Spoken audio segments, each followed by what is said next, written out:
ಅಂತಃ ಪ್ರವಿಶ್ಯ ಮಮ ವಾಚಮಿಮಾಂ ಪ್ರಸುಪ್ತಾಂ ಸಂಜೀವಯತ್ಯಖಿಲಶಕ್ತಿಧರಸ್ವಧಾಮ್ನಾ ಅನ್ಯಾಂಶ್ಚ ಹಸ್ತಚರಣಶ್ರವಣತ್ವಗಾದೀನ್ ಪ್ರಾಣಾನ್ನಮೋ ಭಗವತೆ ಪುರುಷಾಯ ತುಭ್ಯಂ. ಉಪಾಸ್ಮಹೇ ನೃಸಿಂಹಾಖ್ಯಂ ಬ್ರಹ್ಮವೇದಾಂತಗೋಚರಂ ಭೂಯೋ ಲಾಳಿತಸಂಸಾರಚ್ಛೇದಹೇತುಂ ಜಗದ್ಗುರುಂ. ಶ್ರುತಿಸ್ಮೃತಿಪುರಾಣಾನಾಂ ಆಲಯಂ ಕರುಣಾಲಯಂ ನಮಾಮಿ ಭಗವತ್ಪಾದ ಶಂಕರಂ ಲೋಕಶಂಕರಂ. ಶ್ರೀ ಗುರುಭ್ಯೋ ನಮಃ. ದುರ್ಲಭಂ ಮಾನುಷಂ ದೇಹಂ ಅಂತ ಶಾಸ್ತ್ರಗಳು ಹೇಳ್ತವೆ. ಅತ್ಯಂತ ದುರ್ಲಭವಾದದ್ದು ಈ ಮನುಷ್ಯ ಜನ್ಮ. ಈ ಮನುಷ್ಯ ಜನ್ಮ ಹೇಳುವಂಥದ್ದು ನಮಗೆಲ್ರಿಗೂ ಪ್ರಾಪ್ತವಾಗಿದೆ. ಈ ಮನುಷ್ಯ ಜನ್ಮದ ಮುಖ್ಯ ಗುರಿ ಮೋಕ್ಷವನ್ನು ಹೊಂದುವುದಾಗಿರಬೇಕು. ಈ ಜನ್ಮ ಮೃತ್ಯುವಿನ ಸಂಸಾರದಿಂದ ಮುಕ್ತಿಯನ್ನು ಹೊಂದುವುದಾಗಿರಬೇಕು. ಆ ಮುಕ್ತಿಯು ಗುರುಭಕ್ತಿಯಿಂದ, ದೈವಭಕ್ತಿಯಿಂದ ಸಿಗುವಂತಹದ್ದು. ಗುರುಚರಣಾಂಬುಜ ನಿರ್ಭರ ಭಕ್ತ ಸಂಸಾರಾದಚಿರಾದ್ಭವ ಮುಕ್ತ. ಅಂದರೆ ಸದ್ಗುರುವಿನ ಭಕ್ತಿಯನ್ನು ಹೆಚ್ಚಿಗೆ ಮಾಡಿದ ಹಾಗೆ ಈ ಸಂಸಾರ ಬಂಧ ವಿಮುಕ್ತಿ ಹೇಳುವುದು ನಮ್ಮ ಹತ್ರ ಹೆಚ್ಚು ಬರ್ತದೆ.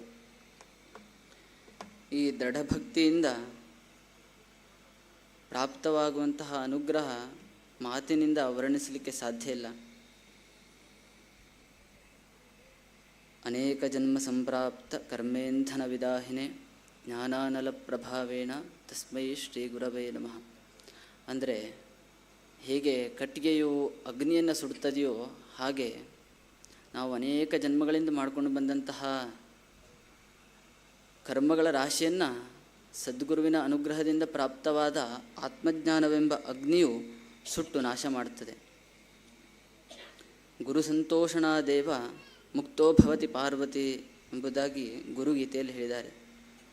ಗುರುಗಳ ಸಂತೋಷ ಮಾತ್ರದಿಂದಲೇ ಮುಕ್ತಿಯನ್ನು ಹೊಂದಬಹುದು. ಹಾಗಾಗಿ ನಾವು ಎಲ್ಲರೂ ಗುರುಭಕ್ತಿಯನ್ನು ಹೆಚ್ಚಿಗೆ ಮಾಡಬೇಕು.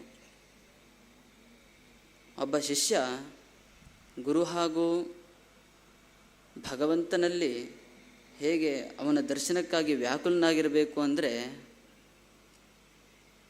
ಎಂದು ರಾಮಕೃಷ್ಣ ಪರಮಹಂಸರು ಹೇಳ್ತಾರೆ. ಇದಕ್ಕೆ ಒಂದು ಉದಾಹರಣೆಯನ್ನು ಚೆನ್ನಾಗಿದೆ ಹೇಳ್ಬೋದು. ಒಬ್ಬ ಕಳ್ಳ ತನ್ನ ಪಕ್ಕದ ಕೋಣೆಯಲ್ಲಿ ಅಪಾರವಾದ ಧನ ಸಂಪತ್ತಿದೆ ಅಂತ ತಿಳಿದಾಗ ಹೇಗೆ ಆತ ಅದನ್ನು ಪಡ್ಕೊಳ್ಳಿಕ್ಕೆ ವ್ಯಾಕುಲನಾಗ್ತಾನೋ ಹಾಗೆ ನಾವುಗಳು ಗುರು ಹಾಗೂ ಭಗವಂತನ ದರ್ಶನಕ್ಕಾಗಿ ವ್ಯಾಕುಲನಾಗಿರಬೇಕು.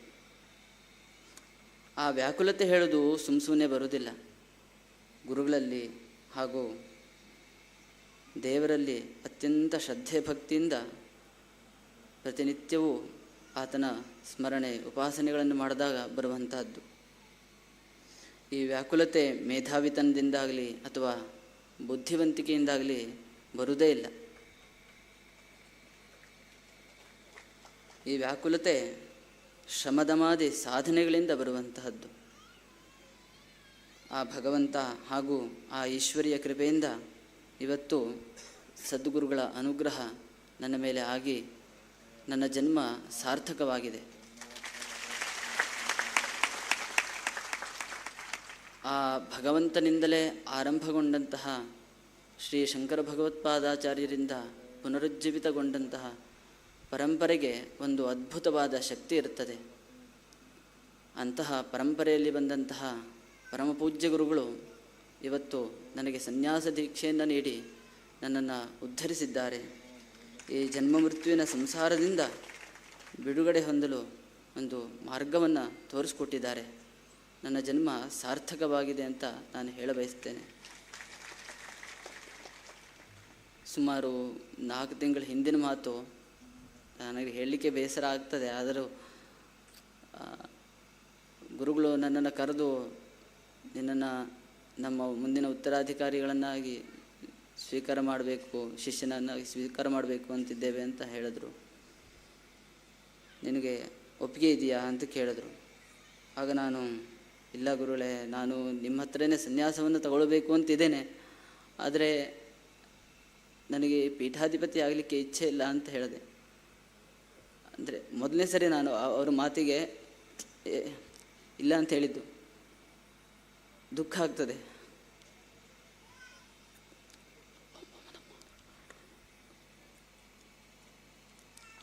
ಆಗ ಅವರು ಮತ್ತು ಕಾರಣ ಯಾಕೆ ಅಂತ ಕೇಳಿದ್ರು. ಇಲ್ಲ, ಈ ಪೀಠಾಧಿಪತಿ ಆದರೆ ಈಗ ತಪಸ್ಸನ್ನು ಮಾಡಲಿಕ್ಕೆ ಆಗೋದಿಲ್ಲ. ಯಾಕೆಂದರೆ ಸಮಾಜದ ಮಠದ ಶಿಷ್ಯರು ಎಲ್ಲರೂ ಈಗಿನ ಕಾಲದಲ್ಲಿ ತಪಸ್ಸನ್ನು ಹೆಚ್ಚಿಗೆ ಬಯಸದೆ ಸಮಾಜಮುಖಿ ಕಾರ್ಯಗಳನ್ನು ಹೆಚ್ಚಿಗೆ ಬಯಸ್ತಾರೆ ಸನ್ಯಾಸಿಗಳಿಂದ, ಪೀಠಾಧಿಪತಿಗಳಿಂದ. ಹಾಗಾಗಿ ನಾನು ಮೊದಲಿಂದನೂ ತಪಸ್ಸನ್ನು ಮಾಡಬೇಕು, ಏಕಾಂತದಲ್ಲಿರಬೇಕು ಅಂತ ಬಯಸಿದವನು. ಅದಕ್ಕೆ ತೊಂದರೆ ಆಗತ್ತೆ ಅಂತ ಹೇಳಿದೆ. ಮತ್ತು ಇದನ್ನೆಲ್ಲ ನಡೆಸ್ಕೊಂಡು ಹೋಗಲಿಕ್ಕೆ ಸ್ವಲ್ಪ ಕಷ್ಟನೂ ಆಗ್ಬೋದು, ನನ್ನಿಂದ ಸಾಧ್ಯನಾ ಅಂತ ಕೇಳಿದೆ. ಆಗ ಗುರುಗಳು ಅವರ ಸಹಜವಾದ ಮಂದಹಾಸವನ್ನು ಬೀರುತ್ತಾ ಹೇಳಿದ್ರು, ನೀನೇನು ಚಿಂತೆಯನ್ನು ಮಾಡಬೇಡ, ನಾನು ನಿನ್ನ ಜೊತೆನೇ ಇರ್ತೇನೆ ಯಾವಾಗಲೂ. ನನ್ನ ಸಂಪೂರ್ಣ ಅನುಗ್ರಹ ನನ್ನಲ್ಲಿ ಏನೇನಿದೆಯೋ ಅದನ್ನೆಲ್ಲ ಸಂಪೂರ್ಣವಾಗಿ ನಿನಗೆ ಧಾರೆ ಎರೆದು ನಿನಗೆ ಪರಿಪೂರ್ಣ ಅನುಗ್ರಹವನ್ನು ಮಾಡ್ತೇನೆ ಅಂತ ಹೇಳಿದರು. ಇವತ್ತಿನ ನನ್ನ ಈ ಸಂಪೂರ್ಣ ಉತ್ಕರ್ಷಕ್ಕೆ ನನ್ನ ಗುರುಗಳೇ ಕಾರಣ. ಇದನ್ನು 1000 ಸರಿ ಹೇಳಿದ್ರೂ ಸಾಕಾಗೋದಿಲ್ಲ.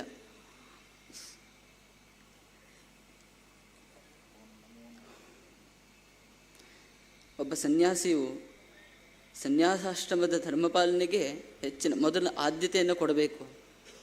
ಆ ನಂತರ ಮಠದ ವ್ಯವಸ್ಥೆಯ ಪರಿಪಾಲನೆ. ಆತ್ಮನೋ ಮೋಕ್ಷಾಯ ಜಗದ್ಧಿತಾಯ ಚ ಎಂಬ ಉಕ್ತಿಯಂತೆ ಮೊದಲು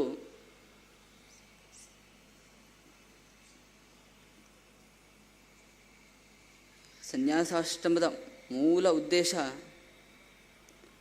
ತಪಸ್ಸಿನ ಮೂಲಕ ಭಗವತ್ ಸಾಕ್ಷಾತ್ಕಾರ, ತನ್ಮೂಲಕ ಲೋಕ ಕಲ್ಯಾಣ. ಭಗವತ್ ಸಾಕ್ಷಾತ್ಕಾರವನ್ನು ಮಾಡಿಕೊಳ್ಳಲಿಕ್ಕೆ ಹಾಗೂ ಲೋಕ ಕಲ್ಯಾಣವನ್ನು ಮಾಡಲಿಕ್ಕೆ ಪರಮಪೂಜ್ಯ ಗುರುಗಳು ಯಾವ ಮಾರ್ಗವನ್ನು ತೋರಿಸ್ತಾರೋ ಆ ಮಾರ್ಗದಲ್ಲಿ ನಾನು ಹೋಗ್ತೇನೆ ಅಂತ ಸಮಸ್ತ ಶಿಷ್ಯರಿಗೂ ಹೇಳ ಬಯಸ್ತೇನೆ. ಹಾಗೂ ಇಲ್ಲಿಯವರೆಗೆ ಮಠದ ಪರಂಪರೆ ಹೇಗೆ ಅನೂಚಾನವಾಗಿ ನಡೆದುಕೊಂಡು ಬಂದಿದೆಯೋ ಹಾಗೆ ಮುಂದೆಯೂ ಕೂಡ ನಾನು ಇದನ್ನು ನಡೆಸ್ಕೊಂಡು ಹೋಗ್ತೇನೆ ಗುರುಗಳ ಅನುಗ್ರಹದಿಂದ, ದೇವರ ಅನುಗ್ರಹದಿಂದ ಅಂತ ಸಾರಿ ಹೇಳ್ತೇನೆ. ಶ್ರೀಮಠದ ಶಿಷ್ಯ ಭಕ್ತರೆಲ್ಲರೂ ಇಲ್ಲಿಯವರೆಗೆ ಮಠಕ್ಕೆ ಹೇಗೆ ಬಂದು ಎಲ್ಲ ಉತ್ಸವಾದಿಗಳಲ್ಲಿ ಭಾಗವಹಿಸ್ತಿದ್ರು, ಎಲ್ಲ ಉತ್ಸವಾದಿಗಳನ್ನು ಹೇಗೆ ನಡೆಸ್ಕೊಡ್ತಿದ್ರೋ ಹಾಗೆ ಮುಂದೆಯೂ ಕೂಡ ಬಂದು ಎಲ್ಲ ಉತ್ಸವಾದಿಗಳಲ್ಲಿ ಭಾಗವಹಿಸಬೇಕು ಅಂತ ಹೇಳಲಿಕ್ಕೆ ಬಯಸ್ತೇನೆ. ಎಲ್ಲ ಶಿಷ್ಯಭಕ್ತರು ಈ ಮಠದ ಸಂಪರ್ಕವನ್ನು ಹೆಚ್ಚಿಗೆ ಬೆಳೆಸ್ಕೊಳ್ಬೇಕು ಎಂಬುದನ್ನು ಹೇಳ ಬಯಸ್ತೇನೆ. ಯಾಕೆಂದರೆ ಸ್ವರ್ಣವಲ್ಲಿ ಮಠದಲ್ಲಿ ಸ್ವರ್ಣ ಪುಷ್ಪಗಳಿದೆ, ಅದು ಸುಗಂಧವನ್ನು ಬೀರ್ತಾ ಇರ್ತದೆ ಯಾವಾಗಲೂ. ಅಲ್ಲಿ ಧರ್ಮದ ಸುಗಂಧ ಅದು. ಅದನ್ನು ಆಘ್ರಾಣಿಸಲಿಕ್ಕೆ ಎಲ್ಲ ಭಕ್ತರು ಬರಬೇಕು, ಹೆಚ್ಚಿಗೆ ಬರಬೇಕು ಮಠಕ್ಕೆ. ಶ್ರೀಮಠದ ಶಿಷ್ಯ ಭಕ್ತರೆಲ್ಲರೂ ಗುರುಭಕ್ತಿ ದೈವಭಕ್ತಿಯನ್ನು ಮಾಡ್ತಾ ಅಮೃತತ್ವದ ಕಡೆಗೆ ಸಾಗಲಿ, ಅಮೃತತ್ವವನ್ನು ಪಡೆಯಲಿ ಎಂದು ಹೇಳ್ತಾ ನನ್ನ ಮಾತನ್ನು ಮುಗಿಸ್ತೇನೆ. ಲೋಕಾ ಸಮಸ್ತ ಸುಖಿನೋ ಭವಂತು. ನಾರಾಯಣ ನಾರಾಯಣ ನಾರಾಯಣ.